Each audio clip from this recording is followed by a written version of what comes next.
Arunika bought some article and sold half of them at 22,103, thereby making a profit of 15%. At what price should sell the rest of them to earn a total profit of 25%? ঠিক আছে তো কি কৰিলে আৰুণিকাই কেইটামান article কিনিলে ধৰি লওক সি কিনিলে এক্সট্ৰা আৰ্টিকেল কিনিলে ঠিক আছে এক্স আৰ্টিকেল কিনিলে আৰু কি কৰিলে যে সোল্ড হাফ অফ দেম মানে selling price of x/2 article half of them এই ইমান আৰ্টিকেল কিনিলে তাৰ আধা হলে x/2 সো কিমানত বিক্ৰী কৰিলে ৰুপিস 22,103 হল আৰু প্ৰফিট কিমান পালে 15% ঠিক আছে প্ৰফিট 15% পালে তো ইয়াৰ পৰা আমি কি কৰিম আমি কষ্ট প্ৰাইসটো উলাই লম কষ্ট প্ৰাইস ইকুৱেল কেনেকৈ উলাম আমি কষ্ট প্ৰাইস অফ কিমান হল x/2 আৰ্টিকেলৰে হয় x/2 আৰ্টিকেল কিমান হ'ব selling price into 100 divided by 100 plus profit percentage to asile formula to hane to selling price kiman asile 22,103 into 100 or divided by 100 plus profit mane 100 plus 15 kiman ho 115 hol 5 to the 10 5 3 is 15 5 4 is 20 21 5 4 is 20 10 5 to the 10 oh etu 2 din jabo no 5 din jabo 22,103 है निकी 22,103 ना 5 दिन যাব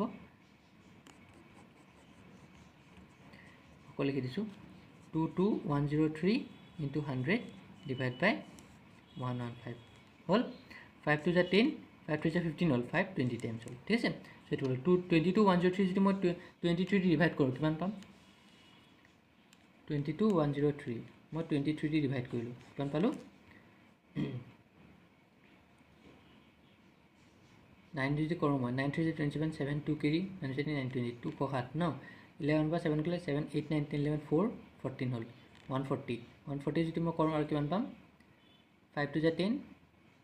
11 হল 6 7 6 দিব 6 to the 18 6 to 12 13 38 so 23 so 961 পালো no 23 so 961 পালো so এতিয়া যদি মই এটো দি ডিভাইড কৰো ইয়া কিমান হ'ব 961 so আমি কিমান পালো 961 into 20 কিমান হ'ব এটো 2 হল 6 to the 12 1 carry 19 19220 so এতিয়া কষ্ট প্ৰাইস অফ কিনি কি হ'ব কষ্ট প্ৰাইস অফ x/2 আৰ্টিকেল আধা আৰ্টিকেলৰ কষ্ট প্ৰাইস ইমান কিনি so টোটাল আৰ্টিকেলৰ কষ্ট প্ৰাইস কিমান হ'ব কষ্ট প্ৰাইস অফ গুটেখিনি কষ্ট প্ৰাইস অফ x আৰ্টিকেলৰ কিমান হ'ব যদি আধা খিনি ইমান হয় x খিনি কিমান হ'ব 19220 into 2 কৰিলে হল কিমান পালো আমি 044 9 to the 18 1 carry 203 38440 বুঝি পালে সো এতিয়া আমি উলিয়ালো সব ফার্স্ট আমি কি কৰিলো কষ্ট প্ৰাইস আধা আৰ্টিকেল আমাৰ দিয়া আছে আৰু সেলিং প্ৰাইস আধা আৰ্টিকেল সো ইমানখিনি আধা আৰ্টিকেল খিনি কি টোটাল আৰ্টিকেল ইমান আছিল তাৰ আধা খিনি ইমানত বিক্ৰী কৰিলে প্ৰফিট পালে 15% তো কষ্ট প্ৰাইস আমি আধা আৰ্টিকেল খিনি উলালো ইমান আৰু যেহেতু কষ্ট প্ৰাইস আধা খিনি উলালো গুটেখিনি কিমান হ'ব 38440 ঠিক আছে এতিয়া আমাক কি লাগে কষ্ট প্ৰাইস আমাৰ গুটেখিনি দিয়া আছে কষ্ট প্ৰাইস অফ গুটে আৰ্টিকেল খিনি দিয়া আছে কিমান হ'ব 38440 ঠিক আছে আৰু টোটাল প্ৰফিট আছে টোটাল প্ৰফিট চাওক টোটাল প্ৰফিট কিমান পাইছো আমি প্ৰফিট পার্সেন্টেজ কিমান পালো আমি 25% হল 25% পালো সো ইতিয়া সেলিং প্ৰাইস অফ গুটেখিনি কিমান হ'ব গুটেখিনি সেলিং প্ৰাইস আমি উলাব পাৰিমনে গুটেখিনি সেলিং প্ৰাইস কেনেকৈ হ'ব 100 প্লাস প্ৰফিট পাৰ্সেন্টেজ ডিভাইড বাই 100 ইনটু কষ্ট প্ৰাইস হল 100 প্লাস প্ৰফিট পাৰ্সেন্টেজ কিমান 125 ডিভাইড বাই 100 হ'ব ইনটু কষ্ট প্ৰাইস কিমান হ'ব 38440 হল এটো গোল 5 to the 10 5 to the 10 25 5 to 25 হল 20 কইলে 2 1 2 2 9 18 2 1922 into 25 ঠিক আছে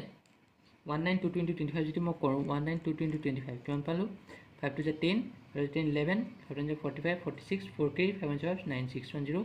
4 4 18 38 so 0 5 10 1k 10 18 1k 48050 হল সেলিং প্ৰাইস অফ গুটেখিনি 48050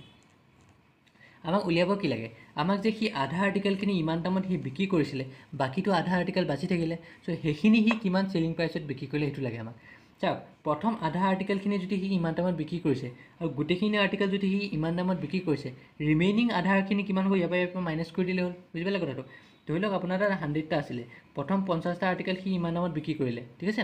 আৰু গুটেখিনি গুটে 100 টা কি কিমান দামত বিক্ৰী কৰিলে ইমানখিনি সো বাকি 50 টা কিমানত বিক্ৰী কৰিলে ইয়াৰ পৰা এটো মাইনাস কৰি দিলে হ'ল বুঝি পালে এই তেনেকৈ কৰিম আমি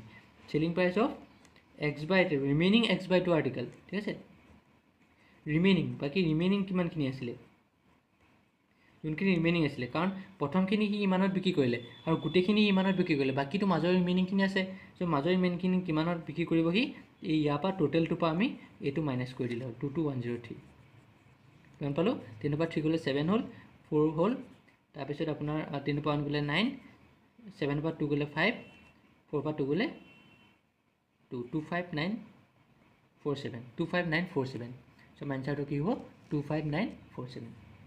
বুজি পালে। চিম্পল আছিলে, কিন্তু এইটো ভালকৈ মন দিব। চাওক ফাৰ্ষ্ট কি হয়, আমি এনেকৈ ওলাব পাৰি যে কষ্ট প্ৰাইচ অফ